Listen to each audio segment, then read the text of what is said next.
Allez, me revoilà pour le dernier test. Cette fois sans la carreau, hein, j'ai commencé par là. Ensuite, vous avez vu la vidéo des escaliers et en dévers. Donc là maintenant ici, hein, lors de la première vidéo, je l'avais aidé dans le sens où j'avais mis mon doigt dessus pour pas qu'il délaisse de l'avant, parce que le problème c'était ça. Donc là je me suis dit, ben tiens, on va essayer, on va enlever la carreau tout simplement. Allez, on y va.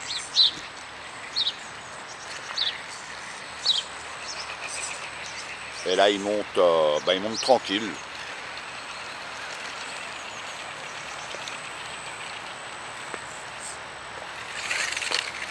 Bon, je filme en même temps, hein, c'est des vidéos Scal Live, hein.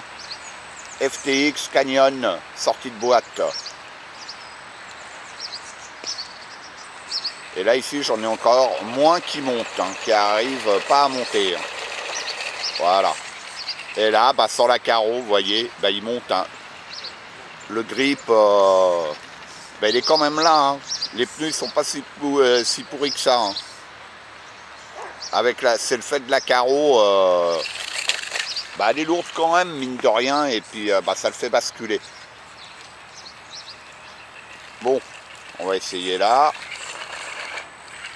Là ça monte un peu plus, hein. C'est pas beaucoup, mais ça monte un peu plus.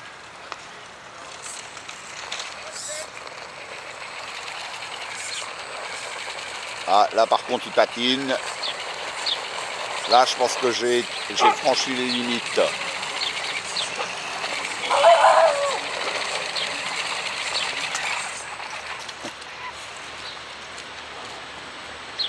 Les chiens se demandent ce que c'est comme bétail.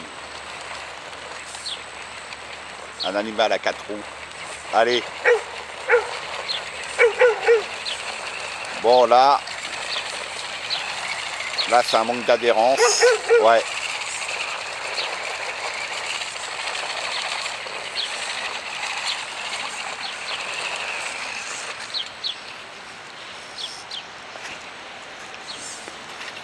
Bon il est passé, difficilement, mais il est passé.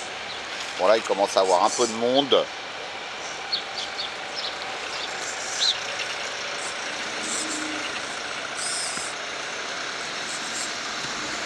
Bon franchement,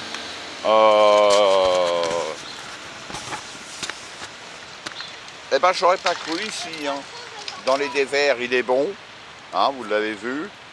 En montée, là sans la carreau, là ça monte raide. Hein. Je rappelle qu'ici ça monte quand même assez raide. Et j'ai des scales qui passent, mais d'autres ils passent pas. Hein. Voilà, celui-là, je le rappelle, il est RTR. Donc les pneus ils sont pas si mauvais que ça. Hein. C'est dommage qu'ils sont collés parce que sinon ce qui aurait été pas mal, ça aurait été. Sinon il faut les décoller puis mettre des lestes dedans, ou alors essayer de mettre des lestes ici pour éviter qu'ils décrochent avec la carreau, parce que cette carreau elle est lourde, hein, mine de rien. Hein. Voilà. Donc ça c'est voilà, c'est tordu. Hein. À l'arrière à peu près pareil. Hein. Ça, j'avais vu des vidéos où les gars ils mettaient un profil alu de l'avant à l'arrière repris. Hein. C'est de la cornière, voilà. C'est pour le renforcer parce que voilà, hein, là ils auraient peut-être pu faire un petit peu autre chose, mais bon, c'est comme ça. Bon, je vais l'éteindre. Sinon pour un véhicule, mais franchement pour un véhicule à peine 200 €, un débutant il se fera plaisir avec. Hein. Il n'est pas pourri le véhicule. Hein. Après bon, niveau esthétique, les feux arrière, voilà, c'est pas réaliste du tout. Hein.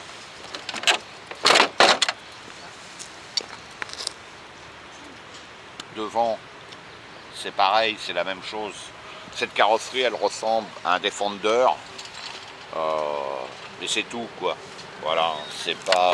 Sinon, il y a les rétros rapportés. Barre de LED sur le toit, fragile. Tranquillette, elle m'a déjà cassé ou ça s'est arraché, je sais pas, la LED en 4 tonneaux. Voilà, donc. Puis la carreau, elle est. Ouais. elle est fêlée ici, légèrement fêlée ici. Voilà. Donc, mais bon, on en revient toujours au prix, quoi, en fait. Hein. Voilà, pour un véhicule à moins de 200 €, il a une bonne taille. Hein. Il est quasiment aussi grand que le Yucatan. Hein. Il est aussi large, voire même un peu plus, je crois, parce que moi j'ai modifié le mien, un peu plus court. Mais sinon, il est imposant malgré tout. Il est donné pour du 1/10, moi c'est du 1/8 pour moi. Voilà. Puis bon, la radio, et ben ça j'aime bien parce que voilà. Vous voyez, la protection des boutons, c'est pas grand chose, ça. Mais il n'y a pas de souci. Ça c'est bien pensé. Et elle est minimaliste, ben, elle a juste les réglages qu'il faut. Bon, elle possède plusieurs voix. J'ai pas regardé sur le récepteur si on peut brancher par exemple l'éclairage supplémentaire ou un treuil, je sais pas, via cette radio. Parce qu'elle elle a plusieurs voix. Mais le récepteur, je sais pas. Pour moi dessus, ce que je vais faire, je vais remplacer ce petit Vario. Hein. Je vais mettre dessus, je ne veux pas investir. Celui-là, c'est celui de tranquillette, c'est elle qui roule avec. Hein. Au moins, là, il n'y a pas de prise de tête, parce que bon, moi j'ai des super scales. Elle, scale, super scale, elle s'en tape. Elle, ce qu'elle veut, c'est se faire plaisir. Donc j'ai dit, ça c'est c'est pas mal, voilà. Donc je vais voir ce que je vais faire. Donc là, prochain essai, je vais démonter ça. Parce qu'il a la conception d'un crawler, hein, vous voyez. Hein. Bon, c'est du plastique, hein, c'est une plaque plastique de chaque côté. C'est pas un châssis longeron. Voilà. Donc ce que je vais faire, je vais enlever ça. Je vais remplacer les roues que j'ai. Hein. De toute manière, ce que je vais faire dessus, c'est avec ce que j'ai. Je ne veux pas investir d'argent dedans. Hein, je vais voir avec ce que j'ai et je pense que je vais pouvoir l'améliorer. Puis je referai une sortie. Et puis si elle aime sans cette carrosserie-là, parce que cette carrosserie-là, elle est grossière, quoi. Elle est pas mal, mais bon, voilà, quoi. C'est comparé à certaines mescales. Moi, je pense que pour le rendre vraiment efficace, en enlevant les pare-chocs, en mettant une petite carrosserie, un truc sympa, quoi. Voilà, pas le crawler typique qui ressemble à rien. On va essayer de faire quelque chose faire le maximum avec le minimum. Voilà. Allez, assez de blabla.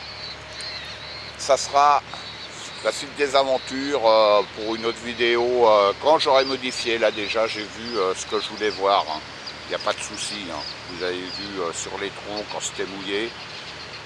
Bon, de par sa taille, comme Yucatan, il n'était pas à l'aise, même pas bon du tout.